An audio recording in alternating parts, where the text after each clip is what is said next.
Wow, okay, I feel like this chapter has just brought a lot of thoughts, man. Like from different people of like the different fans of the fandom kind of thing. People are loving it. Like my first reaction when I read this chapter was just like Horikoshi just saved himself. Because I knew, especially from last week's chapter and all of these new quirks, now everyone's thinking, okay, Deki's gonna be so OP, like it's gonna be crazy. And I feel like he didn't retcon it, but like Horikoshi kind of he saved himself in a sense. He kind of gave like a little not a loophole, but like a contingency plan in the sense of how time that it's not going to be right now that he's going to be able to master all these quirks. It's only when he's going to have 100%. And yeah, it seems so coincident or so cliche kind of thing, but I think it's the best. It's the best. What's the word? Possibility. It's the best option to go with right now. Because like Deku hasn't even mastered 100% of one for all. For him to even use all these other quirks, it like he would just be he would just be juggling too many things right now. So yeah, I think it's kind of best. However, there is a worry in the sense of okay, Horikoshi just said okay, cool, like he's only going to be able to master these quirks when he reaches 100%. Well, he did say he'll only be able to master this quirk, but it's safe to assume will be with all of the other quirks as well. But yeah, there is a worry, a concern in the, that let's say when he does reach 100%, boom, he's just unlocked all these quirks all at once. Now, I don't think it's gonna happen like that because just because he's reached 100%, yes, he'll be able to control it, but when will he be able to master it as well? So I don't know if it's gonna be like an ongoing development of him using these quirks and then like learning how to use it. So like I feel like we will see Black Whip again. The next time we're going to see it, it's not going to be when he's 100%. We're probably going to see it again. I don't know if it's going to be an action. Maybe it'll be him training or something of the sort.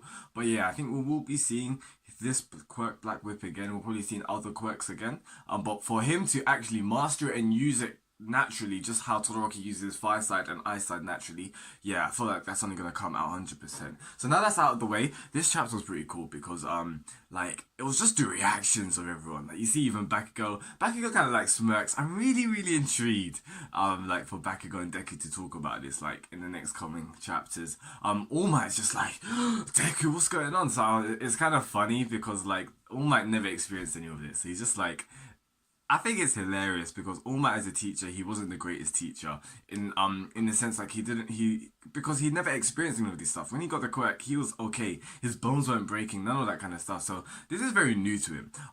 So it's kind of funny. He's just always baffled in the sense like what is Deku doing? Like what am I doing kind of thing. But yeah, other than that in the chapter, these fights, now a lot of people aren't really liking this arc. Like, please, come on. This arc's amazing if you think about it because, one, I love Class B personally. I think Class B is really great. They're not that overshadowed by Class A. To an extent, yeah, of course, like, because, like, the main cast is in Class A, but like these characters are strong. I've been seeing on the Reddit people saying how like Class B are trash and all this kind of stuff. Don't get it twisted. Like there are some good characters, like freaking Mudman. That fight to this day still gets me hyped. Like, Mudman versus Todoroki, either or them, man. That fight was sick because like Mudman's was one of the recommended students, just like Todoroki, but for Class B. And his quirks, just the way that oh man, I'm gonna have to read that fight again. When that gets animated, because like the way that he was taking hits, from either yeah. Either way, we're not talking about that fight, man. Let's talk about this chapter. But other than that in the chapter, it seems like the fight has finished. Because like at the end of it, it's just like this leads him to a victory, and it's all the sense of Deku actually remembering his origin, where he's coming from, his like small beginnings and all that kind of stuff, and that's kind of not humbling him, but it's kind of putting things into focus. So he was able to master the quirk, Black Whip, which I don't know. I feel like All Might would have been like, isn't that like the past predecessors quite kind of thing? I thought that would have been pretty cool. But yeah, this chapter was nothing really much happened. It was just much more of like a reaction to what's going on. Interesting how Deku even basically used 20% to defeat Shinzo. I thought we were gonna see more Shinzo, but we've seen good. I feel like we've seen good enough for him to progress and pass onto the hero class, like the hero department. I think that's calm. I personally, from a reader's point of view, from a fan point of view, I would want to see Shinzo to do a bit more. But it is what it is. Now with Monoma, like I hated Monoma from day one. I think a lot of us hated him from the sports festival. Then he started to grow on us and he became just like a comedic character, just a banter kind of person. But he's pretty sick. Like, he's getting better and better. And I love how Horikoshi's fleshing out his character, using it in this arc as well. Because what he does is he's creating, he doesn't lie, but he creates a lot of like, kind of like, oh, what if it was actually this? What if it was actually that? So he's yeah, basically a lot of people thought his quirk can only be used for like 5 minutes, or like the watches on his belt signified how many quirks he can use, but he's kind of ploying in the sense that actually no, that's not what it actually represented. So he was kind of using it as an illusion to just trick people, which is pretty cool if you think about it. Now the fact that he used that quirk later on was, oh man, like that was cool. And the way Deku took it as well was really, really hyped as well, because he I don't even know how to explain it. Like, he activated the quirk and then it kind of like, the effect was like 5 minutes later, which was pretty cool. You know what, actually, he is so underrated, because if you think about it, he is using all these quirks and it's like, it's his first time doing it. So if you think about it, that's kind of mad. Like, he is a very, very, very, very, very limited, smaller version of All For One. Yeah, All For One, not One For All For One. But like, yeah, I'm liking him a bit more and more, not gonna lie.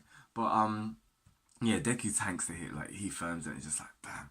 Then he comes back and then like, I don't know what he does, but it's just like Shinso's seeing that he's coming, so like Shinso throws the thing, the string, and like, I don't know if Deku does like he spins in the air whilst holding onto it and brings him forward. I was just like, yeet! Like, that's kind of lit. I feel like, I don't know if that was his own move, or was it one of those ones when like he kind of copied Bakugo. I don't think it was. Because if it was, sometimes like you would see the interact, like you would see in the next panel Bakugo being like, huh? Like giving him the side eye kind of thing. But I don't think it's that. But yeah, Shinso's down, which is interesting. I even forgot what I was gonna say. Oh man, what was I gonna say? Yeah, that was gonna say. Okay, so Deku, yeah, his move that he did, it made me think Deku's learning a little bit. Like, he is. It's not just the Detroit Smash kind of thing. Obviously, like, he kicks as well, but like he's gotten a bit more aerobic. Would that even be the term? Agile? I'm not even sure. Parkour. Like, I'm joking. But no, I don't know. Either way, it's really cool. I loved seeing Ashido in this chapter though. Just seeing how she's like, because throughout the whole of the series, she's been in like the bottom 5 of the class, and how like she always had to do those catch-up lessons with Isaiah and all that kind of stuff. So she's kind of growing, which is pretty cool. Like, cool to see Manessa as well. But like the last page was awesome. Like Deku taking down Shinzo, and Ashido taking down whoever that guy's name's called. Like, yeah. It's a big cast, man. It's a big cast. But yeah, I guess that's enough from me. Yeah, that's enough from me, guys. Please tell me your thoughts and comments on what you thought about this chat. If you like anything I'd say, please drop a like. That would be greatly appreciated. What do you think about the whole reveal of the sense of Horikoshi being like, yeah, Deku can only control this when he's 100%. I think it's cool. It kind of balances him out a little bit. I saw some guy comment as well on the Reddit saying Shigaraki now seems a little bit underpowered. But don't get it wrong. Remember, All For One's trying to get him a quirk as well. So yeah, like Shigaraki's gonna get a boost as well. And Shigaraki's strong. Like, he's building this criminal alliance kind of thing as well. We haven't seen him in a while too. But yeah, let me not digress. Peace out, guys, and goodbye.